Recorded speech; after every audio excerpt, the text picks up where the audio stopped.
अभी एक अहम जिज्ञासा है जो अक्सर मेरी नहीं सभी की होगी। अक्सर आपसे भी सुनता हूँ और वैसे भी सुना पढ़ा जाता है कि देवता और मनुष्य से ज़्यादा यानी कि जो असुर हुए हैं या वर्तमान में कहें कि बुरा कर्म करना, उनको पूजा पाठ का फल ज़्यादा मिलता है, यानी कि वो संपन्न होते हैं। ये ऐसा क्यों हो, मतलब इसके पीछे का रहस्य क्या रहा? देखो, इसको हम इस तरह से देखते हैं कि चाहे एक व्यक्ति का अवलोकन करें, एक परिवार का अवलोकन करें, एक समाज का करें, एक नगर का करें, एक संप्रदाय का करें कि उसके पीछे अगर कोई बड़ा है तो कारण क्या है, नहीं है तो भी कारण क्या है।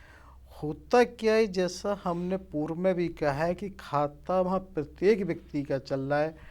और ये इस स्वाभाविक जो व्यवस्था है उसमें जैसे बहुत बारी कहा है कि ब्रह्मा जी को, विष्णु जी को और भोले जी को, तीनों को जो जिसको पूजता है उसको हर हालत में तथास्तु कहने आना पड़ता है। यानी कि एक व्यवस्था ऐसी है कि वहाँ कोई पक्षपात नहीं है। चाहे सुर करे असुर करे, जिसने भी तप किया है, सामूहिक करे व्यक्तिगत करे, उससे उसका फल देना होता है। वो वहाँ पक्षपात, क्योंकि अगर ऐसा होता तो कभी कोई असुर को तो इतना बलशाली होता ही नहीं। अर्थात एक ऐसी व्यवस्था शुरू से थी, आज भी है, आगे भी रहेगी। और इसको सही अर्थों में क्या होता है कि हम ये मानते हैं कि जिसने भी एक बार प्रार्थना को कर लिया उसने वास्तव में सनातन को स्वीकार कर लिया। सनातन एक व्यवस्था है जो हमेशा ये कहा गया कि अनादि थी, अनंत है। अर्थात उसकी न कभी शुरुआत हुई न कभी खत्म होगा। तो वो व्यवस्था यही है कि जो भी व्यक्ति है, अब जैसे प्रार्थना अब आदमी करी, सबसे पहले किसने करी कोई इसका इतिहास नहीं होगा, लेकिन करी क्यों और आज भी हो रही है। तो इसी प्रार्थना को ये देखिए कि वास्तव में जो भी जहाँ भी जैसे सामूहिक व्यक्तिगत करेगा उसका परिणाम होगा। और आप ये देखें कि ये ज़रूरी नहीं कि हम मंदिर बहुत अच्छे अच्छे भव्य बना दें, ये ज़रूरी है कि उसमें वास्तव में तप की साधना क्या हो रही है। क्योंकि जहाँ भी आप ये देखें, किसी भी सामूहिक को देखें, अगर किसी का कोई आगे बढ़ा है तो आपको ये देखने को मिलेगा। क्योंकि हम ये देखते हैं कि उसकी जो एक व्यवस्था है उसको उसके हिसाब से प्रणाम देना है। अगर प्रार्थना कोई व्यक्ति विशेष करेगा तो उसकी एक स्तर की होगी तब फल मिलेगा। यदि सामूहिक प्रार्थना की जाएगी तो उसका फल मिलेगा। और ये उसी तरह से नकारात्मक है कि यदि कोई व्यक्ति तप कम करेगा, भोग अधिक करेगा तो उसका बैलेंस कम होगा। तो ये सुनिश्चित व्यवस्था है, किसी एक व्यक्ति के लिए नहीं है, एक परिवार के लिए नहीं है, एक समाज के लिए नहीं, एक राष्ट्र के लिए नहीं, पूरे विश्व ब्रह्मांड की व्यवस्था एक तर्क के साथ ही चलती है। जिसका जैसा तप हो जाएगा उसको वैसा ही परिणाम मिल जाएगा। इसका उदाहरण के तौर पे हम ये देख सकते हैं कि वास्तव में जो भी व्यक्ति राष्ट्रीय और अंतर्राष्ट्रीय व्यक्ति पहुँचे हैं उनके जीवन का अगर अवलोकन करेंगे तो कुछ ना कुछ आपको ऐसा मिलेगा जिसकी वजह से वो वहाँ पहुँचे हैं। क्योंकि सर जैसे कि हम महाभारत में भी देखते हैं, अर्जुन के सिवाय उस तरफ शायद ही किसी को देवता ने वरदान। दूसरी तरफ आप देखिए जयद्रथ को भी महादेव ने स्वयं वरदान दिया। जी, क्या मेरा कहना, महादेव नहीं जानते थे कि जयद्रथ क्या अनर्थ करवाएगा, लेकिन फिर भी उसको देखो वरदान दिया है साक्षात। यही तो अभी हमने कहा कि महादेव हो कोई भी हो, जिसका जैसा तप हो जाता है। इसको ऐसे मान लो जैसे वर्तमान में बैंक का जो मैनेजर प्रबंधक है, यदि किसी खाते का बैलेंस है तो वो उसको निकालने से नहीं रोक सकता।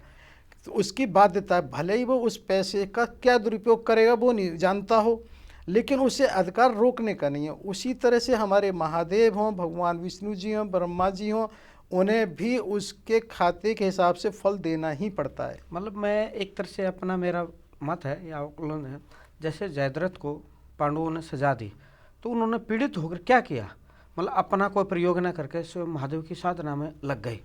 और वहीं एक हम साधारण लगते हैं, जैसे हमारा कोई कार्य नहीं बनता या हम थोड़ी समस्याएं आती, हम उल्टा भगवान से विमुख हो जाते हैं, कहते हैं कि हम ये नहीं करते हमें क्या मिला। तो इससे हम कैसे उलझन से निकले? उलझन से सिर्फ और सिर्फ हम ऐसे निकलेंगे, पहले हमें केवल ये विश्वास रखना है कि कोई व्यवस्था है, थी, रहेगी या नहीं। क्योंकि हम करते क्या हैं जीवन में, 2 कदम हम बाएं चले 2 कदम दाएं चले तो हम जहाँ चले थे वहीं रह गए।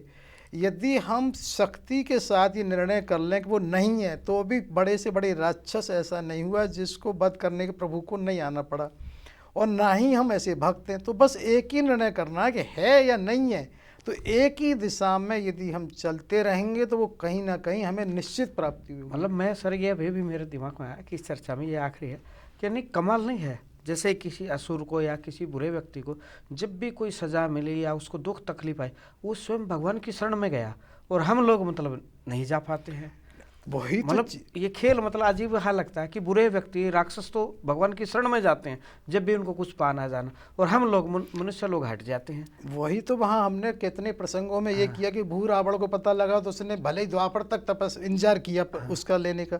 उसी तरह से है कि हमको सिर्फ ये विश्वास करने की ज़रूरत है कि ऐसी कोई व्यवस्था है जो हमारे हर कर्म को देखती है। इसीलिए हमारे यहाँ निष्काम कर्म का सबसे बड़ा महत्व है कि बिना किसी इच्छा के हम जिस कार्य को करें कि उसका परिणाम बिल्कुल ही विलक्षण मिलता है। इसको हम ऐसे मान लेते हैं जैसे वर्तमान में हमारे यहाँ राष्ट्र में अगर कहीं भी संसद में एक नॉमिनेशन की व्यवस्था होती है तो प्रधानमंत्री जिस व्यक्ति को इस उपयुक्त समझते हैं बिना किसी उसको निर्धारण कर सकते हैं। तो उसी तरह से प्रभु भी जिसने निष्काम कर्म किया है उसको एक दिन अपना नॉमिनेशन बना देते हैं, नॉमिनी बना देते हैं उसे। चलिए सर, बहुत सुंदर मतलब निष्कर्ष निकला कि हमें भी उसी तरफ विश्वास जी। रखना चाहिए, उसी सत्ता पे विश्वास रखना चाहिए जैसे पहले असुर और वो भी रखते हैं, तो हम क्यों नहीं रखें मतलब। बिल्कुल ठीक। लेकिन हमें क्या ना भटका दिया गया, मतलब जी। बहुत सी इस समय भी वर्तमान में ऐसे है कि भगवान से, देवी देवताओं से। अभी मैं एक और मतलब इसे देखता हूँ कि पहले किसी भी घर में देखते थे देवी देवता के फोटो चित्र होते, आप शायद किसी के घर में देखने को मिले, मतलब एक तरह से हमें हटा दिया गया है विशेष विधि के नाम पर। होता क्या है, सबसे बड़ी मूल बात यही है क्योंकि हमने अपने को मॉडर्न के चक्कर में ये हुआ कि हम उस सबरी संस्कृति से दूर होते जा रहे हैं। पहले हमारा ये था हम जड़ से जुड़े हुए थे। ये निश्चित सी बात है, यदि जिसको मजबूत रहना है जड़ से जुड़ा रहना पड़ेगा। यदि फल से जुड़ोगे तो मजबूती नहीं रहेगी। तो अर्थात जो हमारी जड़ थी, हमारी संस्कृति थी, हमारी संस्कृति एक वैज्ञानिक तरीके से थी कि आपकी मनोदशा को कैसे सही रखा जाए। मनोदशा किसी उससे नहीं होगी आप ये सोने हम साधन संपन्न हो गए, बहुत सारी गाड़ी वाड़ी होगी तो उससे हम फिट हो जाएं। कहीं भी हमने ब्रह्म मुहूर्त का भी पहले जिक्र किया था कि ब्रह्म मुहूर्त में होने से बहुत सी क्रियाएँ हैं।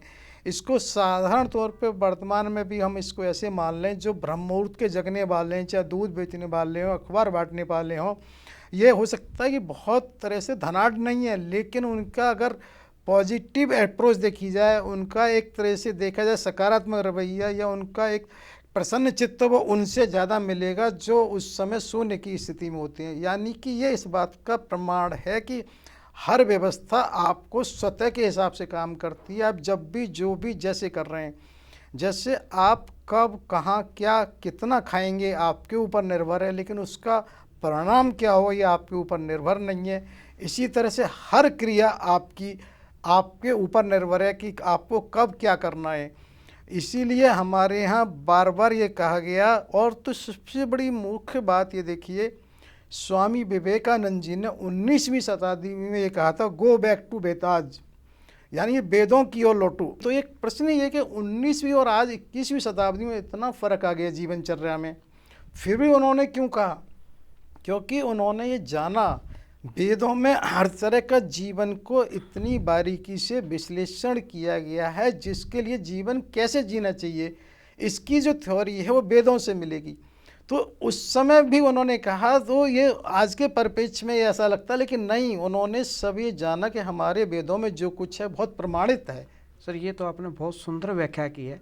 अब मैं आपसे फिर एक किसी और श्रृंखला में हमारे सनातन के जो संस्कार और संस्कृति उस पर विशेष विस्तार से चर्चा करेंगे, क्योंकि आपकी रामायण वाली श्रृंखला तो चली बड़ी अद्भुत है। उसके लिए आपको एक बार फिर से पुनः बधाई।